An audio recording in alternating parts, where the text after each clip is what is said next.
চলো, আজকে তোমাদের একটা গল্প শোনানো যাক, একটু অন্য রকমের গল্প।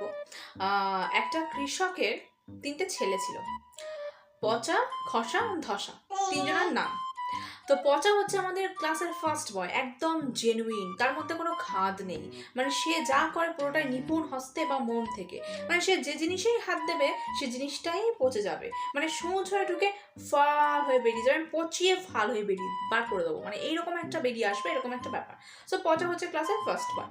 সেকেন্ড আসছে আমাদের খসা। খসা ছিল একটু little bit confused kind of, মানে ও হচ্ছে বুঝতে পারতো না, ওকে যখনই কেউ কিছু বলতো আরে খসা, একটু খসা, তো খসা হয়ে যেত, কনফিউজড। এবং সে যখন তখন যা খুশি খুশিয়ে দিত, কোনো রকম ভাবনা চিন্তা না করেই। মানে একটু গাম্বাট কাইন্ড অফ, লাইক কখনো মাথার চুল ঝরিয়ে দিচ্ছে, কখনো পাতা ঝরিয়ে দিচ্ছে, খসিয়ে দিচ্ছে, চুল খসিয়ে দিচ্ছে, বিল্ডিং খসিয়ে দিচ্ছে। এগুলো হচ্ছে খসানো, খসার কাজ।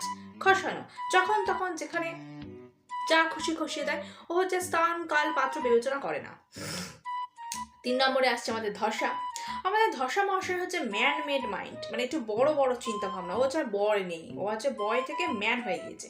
তো যখনই ধসাকে বলা হতো আরে ধসা তুই একটু ধসা, তো ধসা কি ধসা, তো বলো, ধসা কোথাও রাস্তা ধসিয়ে দিচ্ছে, কোথাও পাহাড় ধসিয়ে দিচ্ছে। তো ধসার উপরে লোকজন সবসময় খোঁজ থাকতো, তাকে যখন যা ইচ্ছা তাই বলতো। তো এই হচ্ছে পচা খসা ধসার গল্প। তো ধসা হচ্ছে একটু মানে বিশাল ব্যাপার, মানে একসাথে ছটাকায় 1 কোটি, কোটি টাকা ছটাকায়, এরকম একটা ব্যাপার, মানে একসাথেই দাও মেরে দেবো।